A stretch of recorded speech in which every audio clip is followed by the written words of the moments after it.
s ktorými sa dá lahnúť do postele.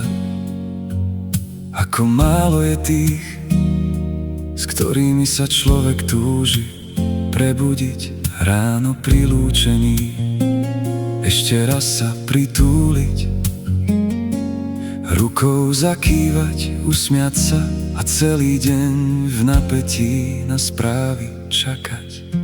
Koľko veľa je tých, s ktorými sa dá prosto len tak žiť, ráno kávu piť, rozprávať sa a prieť sa, s kým sa dá na dovolenky ku moru chodiť.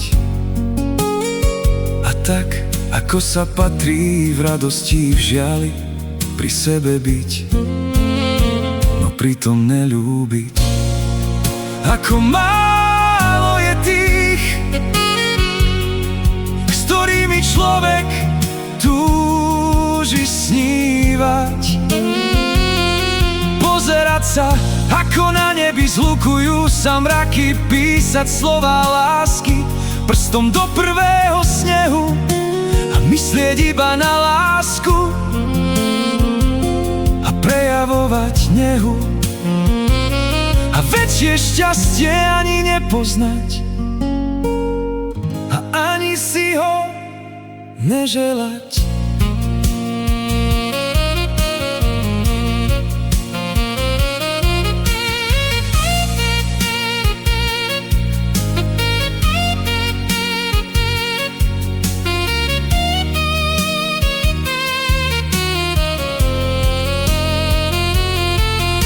Ako málo je tých, s ktorými sa dá mlčať a čítať si myšlienky navzájom. Kto rozumie z pol slova, z pol pohľadu, neľutuje rok za rokom odovzdávať svojmu osudu. Za koho ako odmenu dokážeš ľubovoľnú bolesť a akýkoľvek trest prijať.